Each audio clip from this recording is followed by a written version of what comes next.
समाजवादी आंदोलन को अपने परिश्रम से पल्लवित करने वाले समाजवाद के प्रतिबद्ध सिपाही शिवपाल सिंह यादव का जन्म संवत 2012 को बसंत पंचमी के पावन दिन उत्तर प्रदेश के इटावा जिले में हुआ।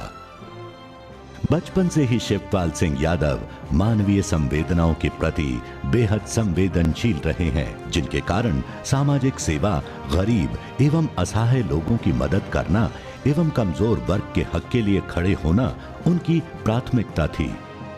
श्री मुलायम सिंह यादव उनके बड़े भाई हैं। शिवपाल सिंह यादव ने आम जनता के लिए संघर्ष करना और कुशल नेतृत्व प्रबंधन मुलायम सिंह जी के सानिध्य में सीखा और समाजवाद की जड़ को सींचने के लिए उनके साथ कंधे से कंधा मिलाकर हर मोर्चे पर डटे रहे।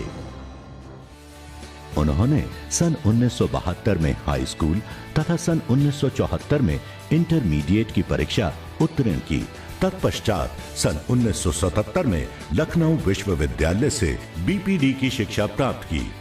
विदित हो कि बीपीडी की डिग्री मिलने के बाद शिक्षक के पद पर उनकी नियुक्ति हुई, लेकिन समाजवादी जन आंदोलन की ओर गहरा जुड़ाव होने के कारण उन्होंने नौकरी नहीं की और अपनी पूर्ण क्षमता से समाजवादी आंदोलन से जुड़ गए।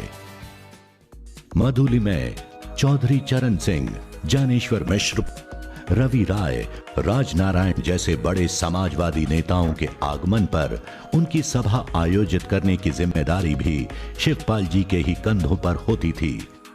प्रमुख समाजवादी नेता शरद यादव के साथ उन्होंने इटावा से गाजियाबाद तक की पद यात्रा भी की। उन्हें जो भी जिम्मेदारी मिली उसे पूरी सहजता से निभाया। देश में आपातकाल के संघर्षपूर्ण समय में वह बिना किसी परिणाम की परवाह किए हुए अपने अग्रज श्री मुलायम सिंह जी सहित अन्य वरिष्ठ समाजवादी नेताओं के लिए भोजन, समाचार पत्र एवं अन्य आवश्यक साहित्य सामग्री की व्यवस्था करते थे।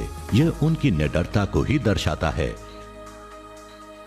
जब नेताजी मुलायम सिंह यादव ने चुनाव लड़ा तो शिवपाल यादव का मुख्य उद्देश्य केवल अपने बड़े भाई की विजय ही थी। यह वह दौर था जब उनके पास केवल 2 जोड़ी ही कपड़े हुआ करते थे। कई बार तो वह गीले कपड़ों में ही संपर्क अभियान के लिए निकल पड़ते थे और अभियान के दौरान ही उनके बदन पर कपड़े सूखते थे। इतना ही नहीं, अपने गांव के ही एक चिकित्सक के यहाँ दिन में समय निकालकर वह कार्य किया करते थे और उससे प्राप्त धन का प्रयोग लेई खरीदकर पोस्टर एवं अन्य प्रचार सामग्री आदि को प्रसारित करने का काम किया करते थे। समाजवाद के प्रचार प्रसार के लिए जब मुलायम सिंह जी बाहर के दौरों पर होते थे, उस वक्त शिवपाल यादव स्थानीय क्षेत्रों की पूरी जिम्मेदारी उठाते हुए उन्हें सभी तरह की चिंताओं से मुक्त रखते थे। इतना ही नहीं, उस कार्यकाल में अखिलेश यादव का भी पूरा ध्यान शिवपाल जी ने रखा। इसीलिए उन्हें मुलायम सिंह जी का लक्ष्मण और हनुमान दोनों ही कहा जाता है। उत्तर प्रदेश की 13वीं विधानसभा में वे जसवंत नगर से विधानसभा का चुनाव लड़े और ऐतिहासिक मतों से विजयी हुए। अपने जुझारूपन के कारण शिवपाल यादव युवाओं एवं युवा राजनीति में भी बेहद लोकप्रिय रहे हैं। समाजवादी युवा उन्हें सम्मान और स्नेह से चाचा कहकर संबोधित करते हैं। उनकी कर्मठता और कुशलता का ही परिणाम रहा है कि 1 नवंबर 2007 को मेरठ अधिवेशन में उन्हें समाजवादी पार्टी का कार्यवाहक अध्यक्ष बनाया गया। 6 जनवरी 2009 को उन्हें पूर्णकालिक प्रदेश अध्यक्ष की जिम्मेदारी दी गई। इस दौरान शिवपाल जी ने समाजवादी विचारधारा को और प्रबल एवं प्रखर बनाया। 2011 तक उन्होंने समाजवादी पार्टी के प्रदेश अध्यक्ष की जिम्मेदारी को बखूबी निभाया। यही कारण है कि 2012 के विधानसभा चुनाव में समाजवादी पार्टी के चुनाव निशान पर 60% से अधिक मतों से जीतने वालों में वे एकमात्र विधायक हैं। शिवपाल जी की लोकप्रियता का आलम यह है कि देश के साथ साथ विदेशों के समाजवादी नेता भी उन्हें बेहद पसंद करते हैं। एक बेहतरीन राजनेता होने के साथ साथ उन्हें साहित्य और कला से बेहद लगाव है।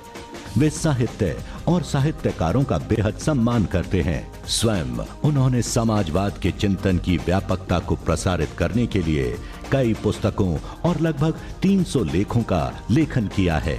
शिवपाल यादव जब सत्ता में रहते हैं तो समाज की बेहतरी के लिए कार्य करने की रचनात्मक बेचैनी रहती है, और जब वे विपक्ष में होते हैं तो रचनात्मक संघर्ष उनका एकमात्र उद्देश्य रहता है।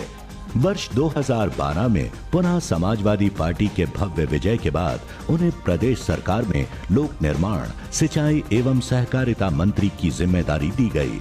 संबंधित विभाग में व्याप्त भ्रष्टाचार को रोकने के लिए उन्होंने कई साहसिक निर्णय लिए और कई बड़े अधिकारियों व अभियंताओं के विरुद्ध कठोर कार्यवाही करने के फलस्वरूप एक अखबार ने उन्हें कार्यवाही मिनिस्टर तक की संज्ञा दे दी। धुन के पक्के और दृढ़ निश्चयी ऐसे समाजवादी योद्धा का आई लीड गुरु अभिनंदन करता है।